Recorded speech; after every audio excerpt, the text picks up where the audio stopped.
Welcome to this comprehensive clinical review of tracheomalacia in children, proudly presented by the Pediatric Case Review channel. Today, we will utilize a case-based approach to master the pathophysiology, diagnosis, and management of this pediatric airway disorder. Our goal is to provide high-quality medical education for our viewers. Let us begin. Here is our first clinical case. A 3-month-old infant presents with noisy breathing that started at 6 weeks of age. The breathing sounds worsened during feeding and crying, but improved during sleep. Physical examination shows supraclavicular retractions during expiration. What is the most likely underlying pathophysiological mechanism? Option 1. Hypertrophy of tracheal cartilage. Option 2. Weakness of tracheal cartilage leading to dynamic airway collapse. Option 3. Inflammation of the tracheal mucosa. Option 4. Congenital absence of tracheal cartilage rings. The correct answer is option 2. Tracheomalacia is characterized by weakness of the tracheal cartilage. The diagram shows how this flexity leads to excessive dynamic collapse of the airway during expiration.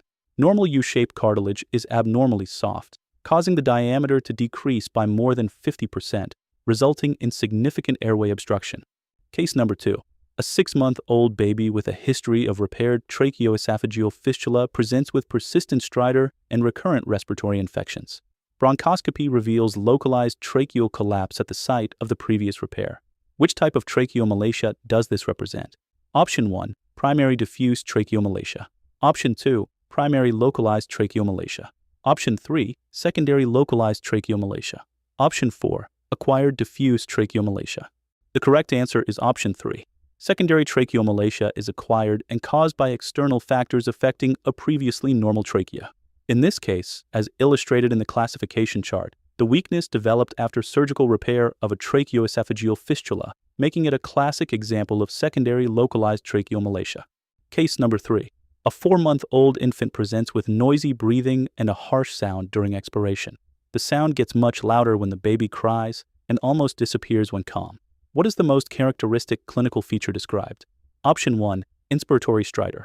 Option 2. Expiratory stridor. Option 3. Biphasic stridor. Option 4. Wheezing. The correct answer is option 2. Expiratory stridor. This is the hallmark of tracheomalacia. Unlike inspiratory stridor seen in upper airway issues, tracheomalacia produces a harsh sound during expiration because intrathoracic tracheal collapse worsens when positive pressure compresses the weakened airway, as depicted in the respiratory waveform illustration. Case number 4. During examination of a 5-month-old infant with suspected tracheomalacia, you perform auscultation of the chest. Which of the following auscultatory findings would you most likely expect? Option 1. Fine inspiratory crackles bilaterally. Option 2. Expiratory wheeze throughout both lung fields. Option 3. Abnormal expiratory noises with normal inspiration. Option 4. Absent breath sounds in the lower lobes.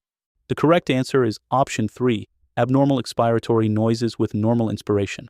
This reflects the dynamic nature of tracheal collapse exclusively during the expiratory phase.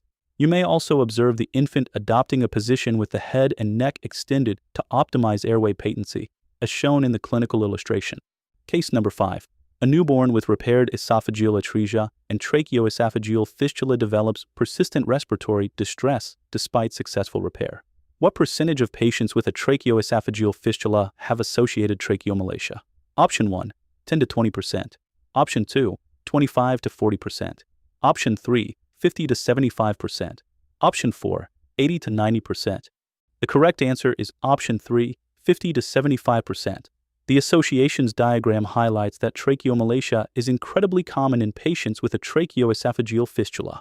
Other significant risk factors include congenital heart defects, gastroesophageal reflux disease, and genetic conditions like Down syndrome or Ehlers-Danlos syndrome. Case number 6. A 7-month-old infant presents with stridor that has been present since 4 weeks of age. The stridor is worse when lying flat and improves when prone. The cry is normal. Which condition is most likely? Option 1. Tracheomalacia. Option 2. Laryngomalacia. Option 3. Subglottic stenosis. Option 4. Vocal cord paralysis. The correct answer is option 2, laryngomalacia. This case highlights a critical differential diagnosis. The comparison table demonstrates that laryngomalacia presents with inspiratory stridor that is worse when supine. In contrast, tracheomalacia presents with expiratory stridor that worsens with activity and improves when the child is resting. Case number 7. A 4-month-old infant with persistent expiratory stridor requires definitive diagnosis. The chest X-ray shows no abnormalities. What is the gold standard investigation for confirming tracheomalacia? Option 1. Computed tomography of the chest with contrast. Option 2. Flexible bronchoscopy during spontaneous breathing. Option 3. Magnetic resonance imaging of the airway. Option 4. Pulmonary function testing. The correct answer is Option 2. Flexible bronchoscopy during spontaneous breathing. As seen in the endoscopic images, this procedure allows for direct visualization of dynamic airway collapse during the respiratory cycle. It must be performed during spontaneous breathing because positive pressure ventilation can artificially stent the airway open and mask the true collapse. Case number 8. In addition to bronchoscopy, you want to evaluate mediastinal structures and potential external compression in a 6-month-old. Which imaging modality provides the best assessment of both airway collapse and surrounding vascular anatomy? Option 1. Plain chest radiograph. Option 2. Dynamic computed tomography with contrast. Option 3. Fluoroscopy with barium swallow. Option 4. Ultrasonography of the neck. The correct answer is Option 2. Dynamic computed tomography with contrast.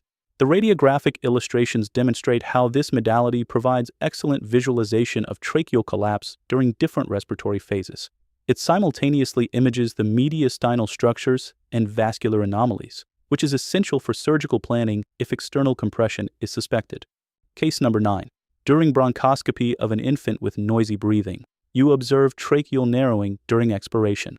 What degree of tracheal lumen reduction during expiration is required to diagnose clinically significant tracheomalacia? Option 1. Greater than 25%.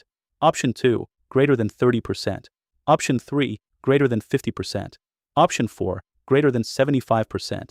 The correct answer is Option 3. Greater than 50%. The diagnostic algorithm shows that while a mild dynamic collapse of up to 30% can occur normally in infants during forced expiration, a reduction exceeding 50% produces the symptomatic airway obstruction that officially defines clinically significant tracheomalacia. Case number 10.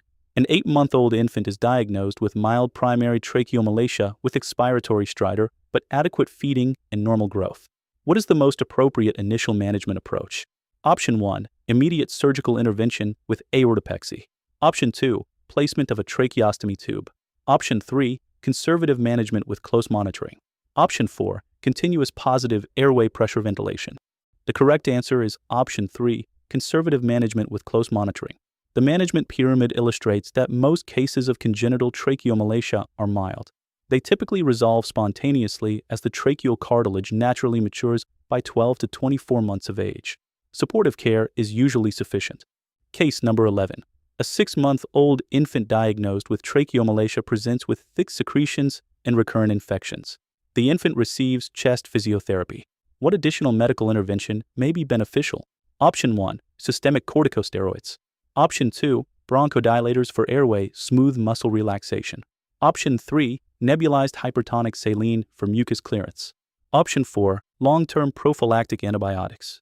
The correct answer is Option 3. Nebulized hypertonic saline. The treatment table outlines that while evidence is limited, nebulized hypertonic saline helps mobilize thick secretions and improve mucus clearance. Bronchodilators are generally avoided because relaxing the airway smooth muscle can actually worsen the dynamic collapse of the trachea. Case number 12. A 10-month-old infant with severe tracheomalacia has experienced 3 apparent life-threatening events: failure to thrive and oxygen dependence. What is the most appropriate next step in management? Option 1. Continue conservative management for another year. Option 2. Consider surgical intervention. Option 3. Increase oral feeding frequency. Option 4. Start empiric antibiotic therapy. The correct answer is Option 2. Consider surgical intervention. The surgical indications flowchart confirms that when conservative management fails, surgery is required. Absolute indications include apparent life-threatening events, failure to thrive, persistent oxygen dependence, and recurrent severe pneumonia requiring hospital admission. Case number 13. A 1-year-old child with severe distal tracheomalacia due to vascular compression requires surgery. Aortopexy is planned. What is the primary mechanism by which this procedure relieves tracheal obstruction? Option 1. Removing part of the trachea and reconnecting the ends. Option 2. Placing a stent inside the tracheal lumen. Option 3. Anterior elevation of the aorta to open the trachea. Option 4. creating an artificial airway. The correct answer is option 3, anterior elevation of the aorta. As shown in the anatomical diagrams, aortopexy involves suturing the ascending aorta to the posterior surface of the sternum. This surgical elevation pulls the trachea anteriorly, expanding the tracheal lumen and effectively preventing dynamic expiratory collapse. Case number 14. Parents of an infant diagnosed with uncomplicated primary tracheomalacia ask about the long-term prognosis. What is the most accurate statement regarding outcomes? Option 1. Symptoms typically worsen over time requiring surgery. Option 2. Most cases resolve spontaneously by age 2 years. Option 3. The condition persists lifelong but remains stable. Option 4. Complete cartilage failure occurs by adolescence. The correct answer is option 2. Most cases resolve spontaneously by age 2 years. The prognosis timeline demonstrates that primary congenital tracheomalacia has an excellent outlook. As the child grows, the tracheal cartilage naturally matures and strengthens, leading to complete resolution of symptoms between 12 and 24 months of age. I would like to personally invite you to join our growing community on Patreon, named Pediatric Case Review. This platform contains all of our videos conveniently organized by medical system for easy access. All the presentation slides are available as downloadable files for your study and practice. For subscription details, please comment below and we will message you. Thank you for participating in this comprehensive review of tracheomalacia in children. We hope these 14 clinical cases have strengthened your diagnostic and management skills. Please subscribe to the Pediatric Case Review channel for more high-yield, evidence-based medical education. If you have any questions, please leave them in the comments below.